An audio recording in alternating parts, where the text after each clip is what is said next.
मेरे भाइयों, मोहब्बत दिल की वाबस्तगी, रूह का मेलान, इसको कहा जाता है।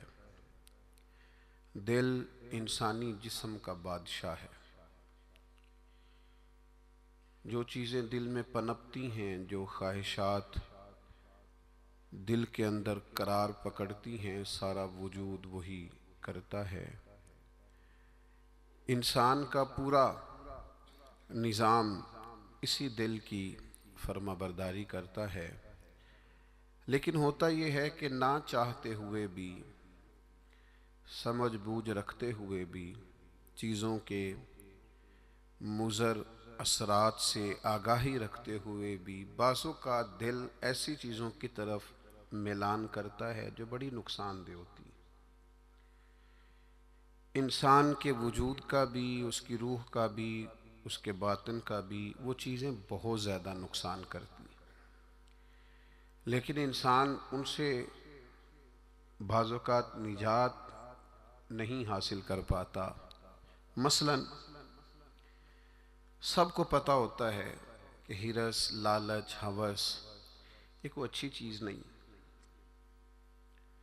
अल्लाह ताला अगर ज़रूरियात का रिज़्क़ अता कर दे और ज़रूरियात पूरी होने लग जाएं तो बहुत अच्छा है। लेकिन ना चाहते हुए भी बाज़ लोग माल की हिरस में, हवस में, लालच में मुब्तला हो जाते हैं। ये मोहब्बत दिन ब दिन बढ़ती चली जाती है। वो खुद अपने आप से कई दफ़ा सवाल करते हैं कि या दिल, तूने तो एक दफ़ा ये कहा था कि बस मेरी ज़रूरियात पूरी होने लग जाएं, 2 वक्त की रोटी चलने लग जाए, बच्चों के अखराजात निकलने लग जाएं, सर छुपाने को एक मकान मिल जाए तो काफ़ी है, अब तो किधर निकल गया। लेकिन बहुत सारा उससे बढ़कर अल्लाह ने फजल कर दिया, ख्वाहिश से बढ़कर अता कर दिया, लेकिन कहीं ठहराव नहीं हो पा रहा, दिल रोक नहीं रहा। रोज माल की मोहब्बत, माल का लालच बढ़ता चला जाता है। ये इस कदर ज़्यादा नुकसान करता है कि नबी करीम सल्लल्लाहु ताला अलैहि वसल्लम ने इरशाद फरमाया कि दुनिया की मोहब्बत हर गुनाह की जड़ है। यानी लोग समझते हैं कि मामूली बात है कि मेरे दिल में माल की मोहब्बत बैठ गई है, लेकिन ये बड़ा गहरा मर्ज है। बाज़ लोग कहते हैं ना कि ये मर्ज आ जाए तो इसकी वजह से 70 मर्ज और भी लग जाते हैं।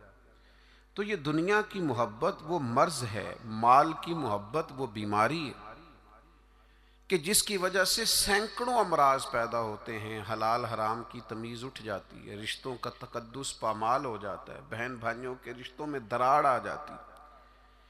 लोग इस माल की मोहब्बत में मुब्तला होकर खूनी रिश्तों तक को भूल जाते हैं।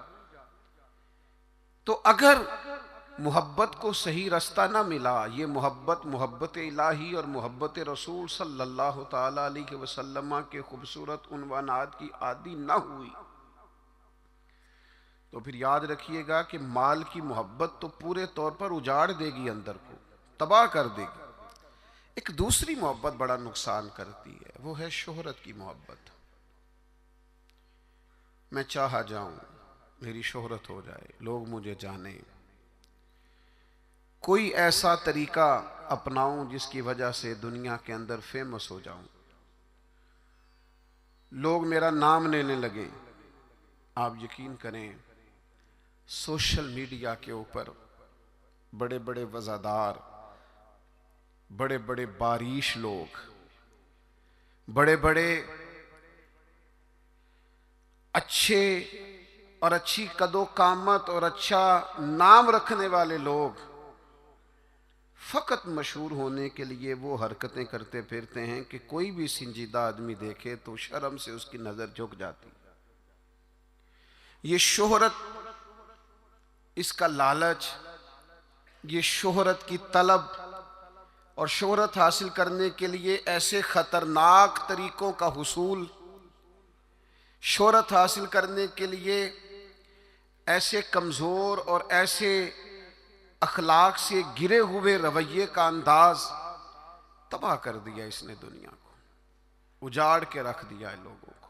आप यकीन करें, अच्छे भले समझदार लोग थे, अच्छे भले मामला फहम लोग थे, उलझ गए हैं।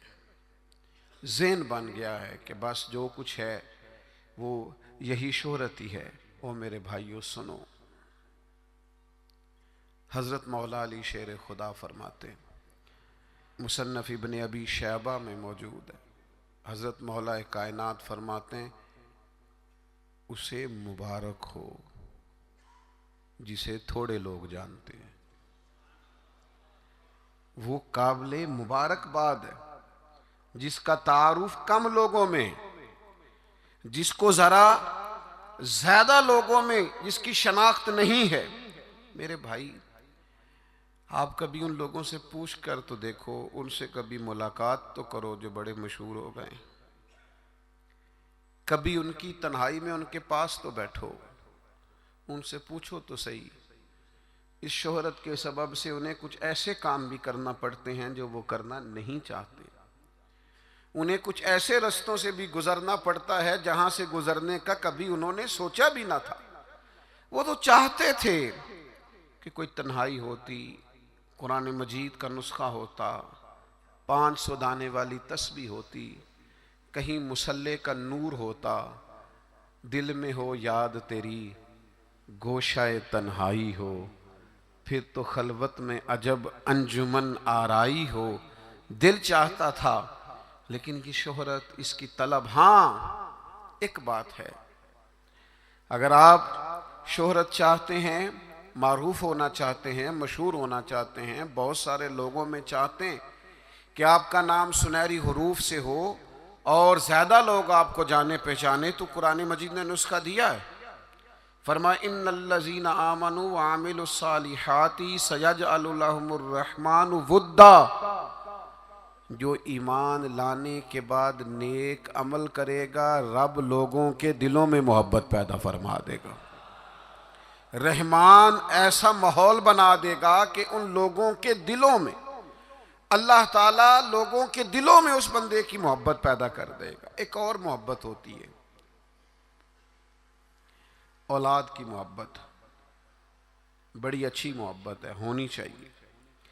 लेकिन अगर यही औलाद शरीयत के रास्ते में आने लगे, अगर यही औलाद इस तरह का रवैया इख्तियार होने लगे कि आपको उसकी खातर हलाल हराम की तमीज़ भूलना पड़े, या औलाद कहीं रुकावट बने शरीयत की राह में, तो फिर कुरान मजीद ने कहा इन्नमा अम्वालुकुम व औलादुकुम फितना, फिर ये तुम्हारे लिए आजमाइश है। फिर तुम्हें थोड़ा गौर करना पड़ेगा, तुम्हें फिर देखना पड़ेगा, फिर तुम्हें तवज्जो करनी पड़ेगी कि कहीं अल्लाह रसूल के रास्ते में तो नहीं आ रही।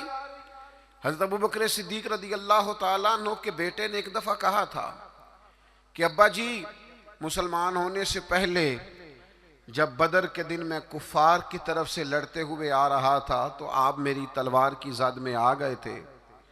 मैं आपको कत्ल कर सकता था पर मैंने बाप समझ करके छोड़ दिया। तो सैयदना अबू बकर सिद्दीक फरमाने लगे, बेटा तो अभी कलमा नहीं पढ़ता था, तूने मुझे बाप समझ के छोड़ दिया। अगर तू बदर वाले दिन मेरी तलवार के नीचे आता तो मैं तुझे कभी बेटा समझ के माफ ना करता, दीन का मुखालिफ समझ के कत्ल कर देता।